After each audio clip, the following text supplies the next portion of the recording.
Except again, you're on the stage half naked. You know, you're also people don't understand like us guys who follow the sport, who as we all know is my man Balls we mentioned with the Smoke Gang, with Smokes.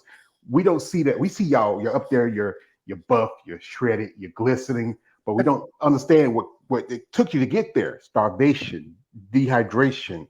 You Mm-hmm. know, working out. Sometimes changing your whole life around to compete. So, what was your first show and what was that like for you? I think it. I didn't really until I saw the photos. I couldn't believe it was me when I my first show ever getting on a stage. It was you feel a little tone deaf, I think. Um, but after that first show, it just lit a fire that you wanted to be better and consistently getting better, and you just have to kind of run with it after that. You never know where you're going to land. You never know where you're going to place, and you never know who's going to show up. You just have to do your best. But that first show was something else. But it did light the fire. It wasn't my best look. I'll tell you that. It wasn't my best look. I did a little research. As you know, one of my favorite heroes is Batman, and Batman's always been the master of prep. You know, he may not have powers, he may not have this. One thing about Batman, he has determination, but he's always ahead of it. So what I did was when I did a search on you, and I found this. So folks, we're gonna look at this little video for a second, and this is her, just fresh into the competition stage. Or like my man Jerome would say, wet behind the ears and breath smell like Similac. So here she is. This is in 2015, and this was I think was your earliest shows. Yeah, Yeah, and you look so young. Yeah, I know. can you believe? See, 10 years ago, you look like a baby. Here you go, folks. The Seminole Classic, and I'm here with Nicolette Burton, who won the women's physique. How you feeling? Pretty good. Yeah, Have you ever done women's physique before? I have. I've done it once before. And you were also in the figure, also, correct? I crossed over into figure just to see how I would do. So, how did you like the posing aspect of women's physique? I love the posing aspect of women's physique. I think I like it better than figure. It's funner, bigger poses, harder flexing. I'm a big fan. Now, how many figure shows have you done, and how many women's physique shows have you done? I've done one other women's physique, and that was my first figure. Okay. Yeah. And how did you like figure? I liked it. I like physique better, though. Is it the posing that's It is. I like the posing and the routine. So, was this your first victory? How'd you do in the other one? I got first in the other one. Yeah. So, what's next for you? I might go on to Melbourne Beach and see how I do in that show. When is that one? That is July 25th, I think. You going to do any national level shows this year? If I qualify, we'll see. Well, best of luck, Nicolette, and congratulations. Thank you. For Nicolette Burton and FloridaPhysique.com, this is John Hansen. Well, congratulations. That was your first time, brand new competitor. Yeah, I know you sound like you're a little nervous because you had the nervous laugh. Yeah. Yeah, and I hated that figure, man. Getting in those heels, it's like a baby giraffe walking on the stage. You got to think about it. I'm 5'11". Like, I'm a big girl, right? Mhm. And putting those heels on, I was just falling all over the place. Never again. Never. Yeah, and that's the thing is, you talk about how your dad got you into it, and that's the last thing a dad's is to see his little girl up on a stage in clear heels. One of my jobs, I used to work at a strip club, and we see a lot of those. We get used to that. Oh, we get here, my man, my brother, Mr. KL the Wanderer says, "What's going on? Not much, brother. Welcome and thank you for coming through." And you was in figure, and you started to test your waters in physique. What made you decide to fully invest into WPD? So I was already invested in that, and everyone was like, "Hey, just try figure and see how you do." But my waist is just too wide for figure. But I did not. It was the heels that was the deal breaker for me. I need to be flat foot on the stage because I'm steady, and I didn't like the posing. Like, it was okay, but I don't. I'm not too much of a girly girl, and I feel like you just have to be very sassy and cutesy in those heels, and it's just not for me. I just look like I'm stomping around the stage like an angry toddler. It's not. Well, like I said, everybody picks the division that works for them, and sometimes most ladies I've talked to, especially when it started, they either started bikini or it started in figure, or some actually jump in physique, or there's not that many women around now who started in women's bodybuilding. That was the division that started it all. It's Yep. about the evolution as you grow as an athlete. Here we got a comment from a man. Uh, KL says, you look like a girly girl. He's a shit starter. And also he says, could you dunk a basketball at 5'11"? LOL. so Probably he, not yeah, unless you're a player. yeah. So you didn't play, or did you play any sports coming up other you play basketball? No, I didn't. I played volleyball uh, growing up, and I was a swimmer and a track runner. I was fast as fuck. Yeah. Yeah. I think I see a lot of girls who come from the track world good in bodybuilding. There's a long list because especially if you're a sprinter, you need that muscles to push. Different if you're a marathoner or you're doing any other sport. So what was that feeling like? Because you earned your pro card 2019. What was that feeling like when they tell you now you were IFBB pro? I think I was stunned. Like when I was at nationals and I was on that stage, and I went from the outside position, and as soon as I hit my front double by, they moved me into the middle like almost instantly. And I didn't even realize I was standing in the box until I walked off the stage because I was so nervous. It was like the nervous smile on stage, like, oh my God. And everyone's like, look down. And I looked down, I'm like, oh shit, I'm in the middle. But it was a surreal moment for me, right? Because, all those years of all that training and the hard work and um, getting to that point, and then I had finally done it. So, I mean, it was one of the best moments because, it's like you did it. You went all the way and you did that. And it was Kind of good like on stage. yeah, kind of like that Rocky Balboa feeling when he beats Apollo Creed in the second move. Says, I did it. And it's like I know some ladies who competed for a long time, 10, 20 years, and that opportunity to get that pro card, the work you put in, the time you put in, because being an amateur, there's so many sacrifices. Because there's not, like I said again, I keep saying this, there's not a lot of room for, I would say, success in this thing as a sport. It's money wise, it's more expensive than anything. Because for you It, ladies, yeah, for you ladies, it costs y'all more compared to the guys. I keep saying this, and I'm gonna point this out. The guys got to wear a pair of banana hammocks and board shorts. That's it. Y'all ladies have to have high heels, your hair done, your makeup done, your posing suits, the cost of the travel, and just alone paying for your coach, everything that's involved in it. And to get there, putting that time into get to that success, to get to the IFBB, there's so few people get that opportunity. it's true. And it is the most expensive sport. But you've got to, I mean, if you're in it, you're in it. And you make those sacrifices. And, you know, a lot of people like to party and try to be a bodybuilder. It doesn't really work that way. So yeah, the money piece of it is you save through the year to be able to do the couple shows that you need to do, because on top of the traveling and the expenses, you also have to pay for your coach to go with you.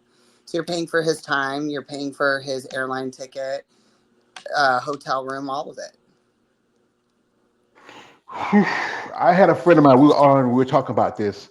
She did a show a while back. She went to Romania for the Masters of Olympia. Mm. She had it was a cost. I think was nearly about 20 some $1,000 because they're going to Romania. The cost of the plane ticket, and it was her coach, and her husband. But then they got to Romania because the American dollar is a lot higher than in that country than any place else. So it was all right then. But like I said again, the travel and all that, invest into it. We have here. This is from my man Lawrence Perkins. Shout out to Lawrence. Says good afternoon, Nicolette, George, everyone on the chat. Good afternoon, brother. Also, my man KL has questions. How long do you see yourself competing? So, what do you think is the shelf life for you in the sport?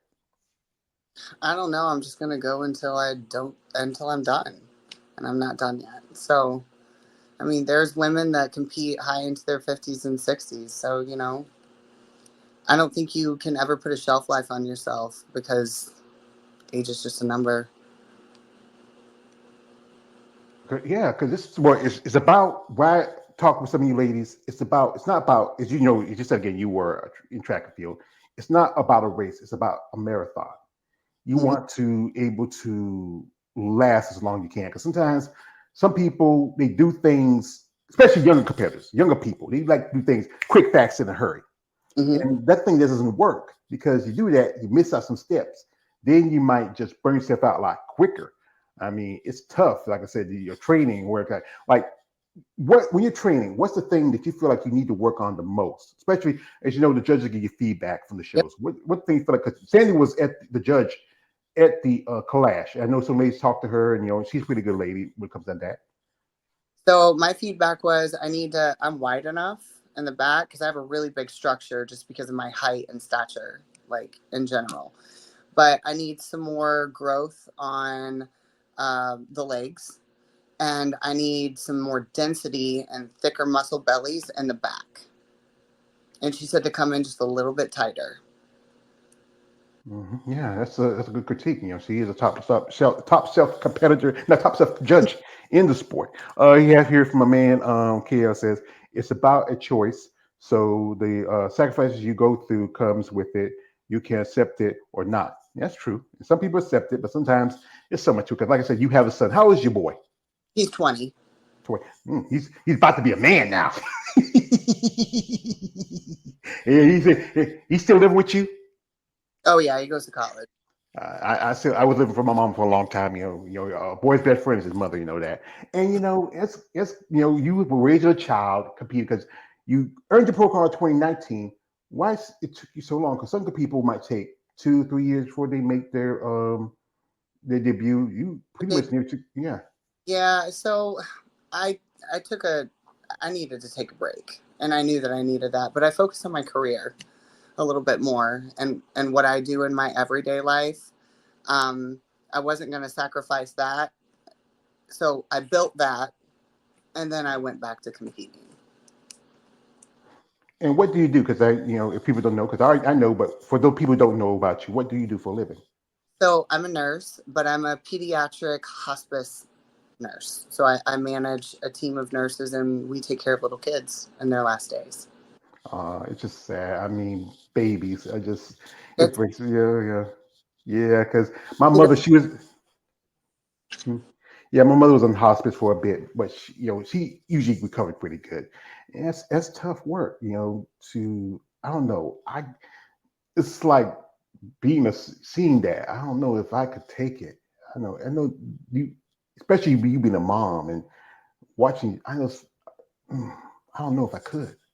I think that so I've been that mom though, because my kid was super sick when he was little, and he had a ton of brain surgeries, like an obscene amount. So I was that mom that relied on other people for support, and I had certain nurses that I trusted. So when I had the opportunity to do pediatric palliative care, I jumped at it, and I knew that's what I wanted, and I'm good at it. But it's all about advocating for the child and their family. But it is like that. Bodybuilding is my passion, but palliative care is the other side of a really large passion. So I have the two, and I'm 24/7 at work, so like I'm always on call. Um, I get a call in the middle of the night, I have to get up, I have to go. But I can also take all of that stress and kind of dump it into the gym. So they work with each other really, really well. That's good. That's good that it really helps that you have the passion with bodybuilding helps with the stuff you got to do day to day with your job. It's kind of offsets that, seeing what you It, got to see and what you got to go through. I mean, like I said, as a nurse, I want to say thank you for your service. I know there's plenty of parents that really appreciate that from you, standing by with their child holding their hands, like I said again, it's to me, like I said, I grew up in a big family, three brothers and sisters, there's six of us, nieces and nephews, great nieces and nephews. I mean, it's just something about children. I don't have any of my own, but I pretty much help raise some of my nieces and nephews. We got a compliment from a man, KL. He likes to say this. He says, she looks 20 something. Yeah. You take it. Yeah, she is. She doesn't. That's one thing. A lot of ladies I've talked to, you don't, you look at him and say, wow, she looks so young. She looks, then you tell you how old you say, what? Because it's such a a lifestyle to bodybuilding. Even though the sport is extreme, there's so much health benefits that come with it. Like what's your regimen like, especially when you're working out and you're training? So like on a daily basis. So I'll wake up 5 a.m. I do cardio, core, some little plyometrics in the gym. And then I come back home, get ready, go to work.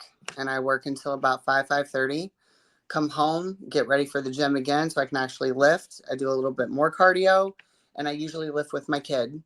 Come home, eat, go to bed, repeat. And that's my life. That's It's pretty not bad. much that's pretty much every bodybuilder's life. What's the thing you feel like, as you're saying you're working on things, what's physically your best strength and your weaknesses you feel like you're working on the most now? So I think my best strength is my leg conditioning. It's always been my strength. My legs are smaller on a pro stage. On an amateur stage, they were the biggest. On a pro stage, they're not too small, but they get super defined and really deep lines.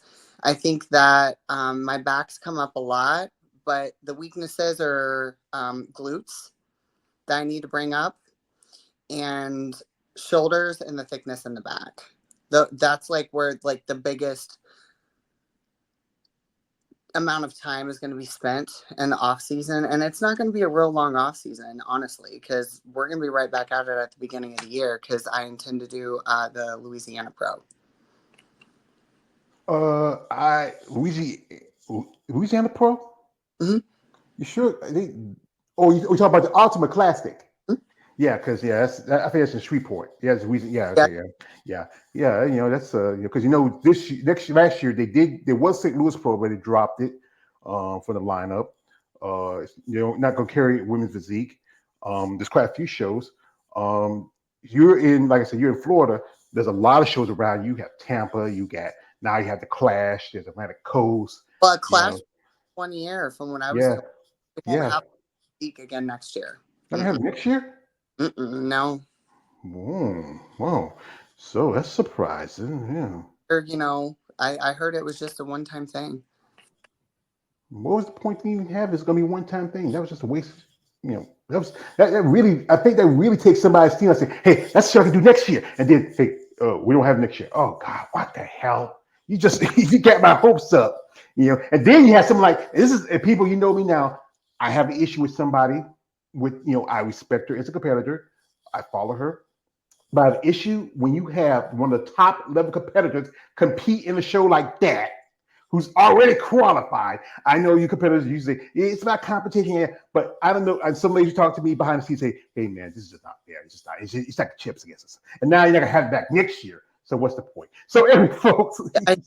Yeah, a lot of the girls were upset. So fun fact, Natalia is actually the one that turned me pro. Oh. Yeah.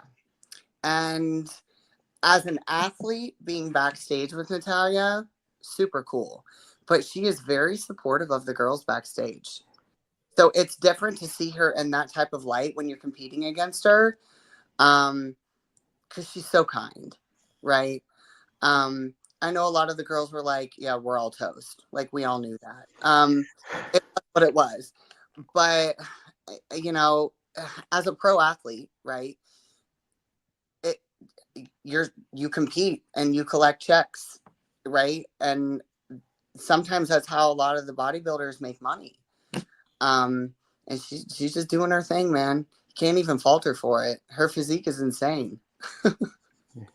Well, I have different opinions. Some people say you fought for it. Hey, you all get your spot. We want to get our spot. So we have a comment here this is from I'm just gonna say the rest of his name. Says this is from the now NFL Draft Vegas. Shout out to him. He says, "Nice interview, George. Nicolette, you are an awesome and beautiful FBB. Thank you, brother." Also, this is from my man K. Ellis. Says, "Do you have stressful moments, and if so, what do you do to elevate it?" So what, like, being, like I said, you have your job, you have responsibilities. Do you find things trying to soothe your issues with stress? I mean, I throw it in the gym. If I'm having a really tough day, like, you get so many endorphins going when you go to the gym, whether it's just like a little bit of cardio or a small lift, or I'm at home with my kid. He's my best friend. So if it's a movie night or something stupid, like we order pizza, and yeah, I do that. If I'm in an off season and I'm able to have those days with my kid, I'm gonna do it 100%. My time with him is super important. So, that's a de-stressor for sure. That's good. That's good that I remember spending time with my mom. Sometimes off work. I have a job where I was off on Fridays. I work 10 days a week. 10 hours a week, doing the 10 hours a week, 4 days, and then we're off on Friday. Me and her go to yard sales and do this and that. Like I said, we enjoyed ourselves. And I know him be 20 and his mom is a hot chick with buff hot chick. I know he'd be saying, "Hey, dude, we saw your mom on stage, and hey, Mom, I had to fight for your love again. I don't know why. Why these guys be saying like, dude, we just went to see your mom. She looks so hot. Say, hey, that's my mom, man." But It's fun of more than anything else. Yeah. Dude, your mom's too big. And he's like, yeah, fuck off, buddy. Yeah. So yeah. Fuck y'all, motherfucker. Kiss my ass. Y'all can, yeah. But then you have the other guys, the flip guys say, hey, what's your son's name? Chase. Chase. Hey, Chase. Is your mom home? So I just like, say, hi, Miss Burton. And hey, I'm a guy. We have different personalities. Folks, what we're gonna do while we have Nicolette here, we're gonna jump into social media for a moment and check some stuff. You want to follow Nicolette? Her social media links are in the description of this